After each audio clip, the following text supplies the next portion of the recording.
नमस्कार, मैं सुभद्रा और आप देख रहे हैं वीटीवी इंडिया न्यूज। यूपी के बलिया में गंगा का बढ़ता कटान अब लोगों की नींद उड़ाने लगा है। डर सिर्फ खेतों के कटने का नहीं बल्कि पूरे गांव, राष्ट्रीय राजमार्ग और धार्मिक आस्था के केंद्रों पर मंडराते संकट का है। हालात ऐसे हैं कि ग्रामीणों ने अब प्रशासन से तत्काल दखल की मांग कर दी है।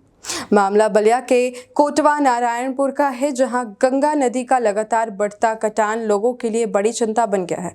पूर्व मंत्री और भाजपा नेता नारद राय के नेतृत्व में ग्रामीणों का प्रतिनिधि मंडल जिलाधिकारी मंगला प्रसाद सिंह से मिला और पूरे इलाके की गंभीर स्थिति से अवगत कराया।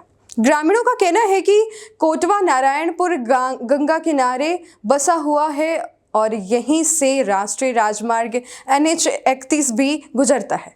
अगर समय रहते सुरक्षा कार्य नहीं कराया गया तो गंगा की धारा बदल सकती है, जिससे NH 31 नारायणपुर गांव, मंगला, भवानी मंदिर, डाक बंगला और आसपास का पूरा करेल क्षेत्र भारी तबाही की चपेट में आ सकता है। करीब 30 साल पहले शासन की ओर से लगभग 4 किलोमीटर क्षेत्र में पत्थरों के बोल्डर डालकर तटबंध को मजबूत किया गया था, लेकिन समय के साथ ये बोल्डर गंगा की धारा में धंस चुके हैं। ऐसे में पोस्ता और तटबंध दोनों कमजोर पड़ गया है और हर बढ़ते जलस्तर के साथ खतरा भी बढ़ता जा रहा है। ग्रामीणों ने आशंका जताई है कि बाढ़ के दौरान NH 31 पर पानी चढ़ सकता है और सड़क क्षतिग्रस्त होने की स्थिति में पूरा इलाके का संपर्क टूट सकता है। इसी वजह से उन्होंने प्रशासन से स्थायी और प्रभावी सुरक्षा कार्य जल्द शुरू कराने की मांग की है। पूर्व मंत्री एवं भाजपा नेता नारद राय ने भी कहा कि अगर अभी कदम नहीं उठाया गया तो आने वाले दिनों में बड़ा नुकसान हो सकता है। इसलिए सरकार और प्रशासन को तत्काल कटान रोकने के लिए ठोस इंतजाम करने चाहिए। आज किस मामले को लेकर आज जिलाधिकारी कार्यालय पे आए हैं, क्या है पूरा मामला? आज कोटवा नारायणपुर के संभ्रांत लोगों के हुक्म से जिलाधिकारी महोदय के यहाँ उनके बताए गए समय पर आकर के और जो कोटवा नारायणपुर में गंगा नदी के कटान की संभावनाएं बढ़ती जा रही है, उस समस्या से अवगत कराने के लिए सैकड़ों की तादाद में गांव कोटवा नारायणपुर आसपास के लोग आने का काम किए हैं। मैं भी उन्हीं लोगों के साथ आज जिलाधिकारी के आया और जिलाधिकारी को माननीय शंकर राय जी हैं, ये जिला पंचायत अध्यक्ष लुटू राय जी हैं, प्रमुख हैं, प्रधान जी हैं, सभी संभ्रांत लोग हैं, जिन लोगों के साथ पत्रक दिया गया और मांग किया गया कि जो काम स्वर्गीय गौरी भैया के ज़माने में वहाँ पर जो पोस्ता बना हुआ था, पुरखों ने बनाया था कि गंगा नदी का कटान से गांव कभी प्रभावित नहीं होगा, वो जब क्षतिग्रस्त हो रहा था तो हमारे नेता स्वर्गीय गौरी भैया ने उसके हिफाजत के लिए लगभग 4 किलोमीटर के एरिया में गौरी भैया ने वहाँ पर बोल्डर की पिचिंग कराया था। उसी का नतीजा था कि आज तक गंगा नदी के कटान का प्रभाव उस इलाके पर नहीं हुआ।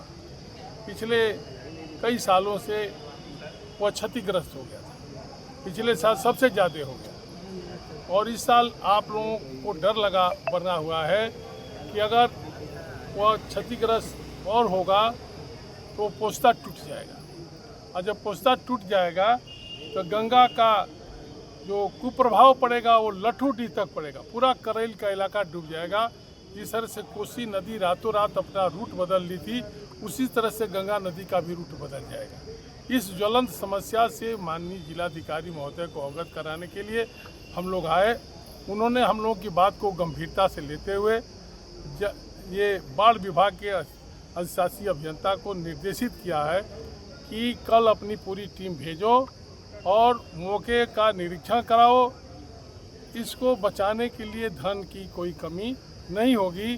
जितना धन चाहिए माननीय जिलाधिकारी महोदय ने उस अधिकारी से भी कहा और गांव के लोगों को भी भरोसा दिया कि हर हालत में आपको उस पोस्ता को बचाया जाएगा और पिचिंग का कार्य जो क्षतिग्रस्त हो गया है, जिसका तार टूट गया है और बोल्डर धीरे धीरे गंगा नदी में बह रहा है, उसको बचा करके गांव का ही हिफाजत नहीं किया जाएगा बल्कि पूरे करेल की हिफाजत किया जाएगा। कितना आबादी प्रभावित है लगभग?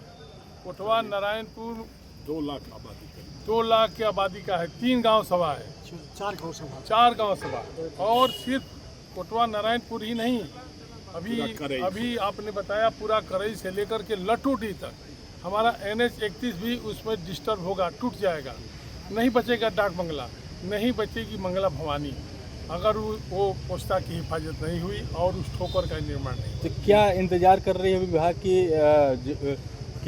जब बाढ़ आएगा तब काम करेंगे?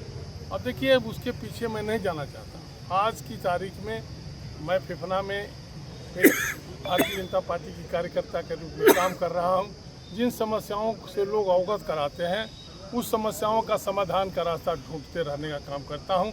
उसी कड़ी में हमसे आप लोगों ने अवगत कराया और कल ही अवगत कराया, क्योंकि गांव के लोग ने मीटिंग किया था और इन लोगों को ये निराशा हो गई थी कि अब इसमें कोई कुछ नहीं कर सकता, तो हम ही लोग गांव के लोग चंदा लगा करके उसको बचाने का काम करेंगे।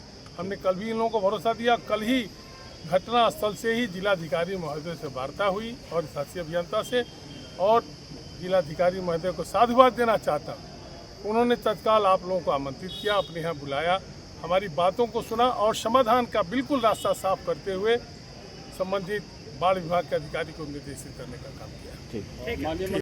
इसी के साथ आप देखते रहिए VTV इंडिया न्यूज़।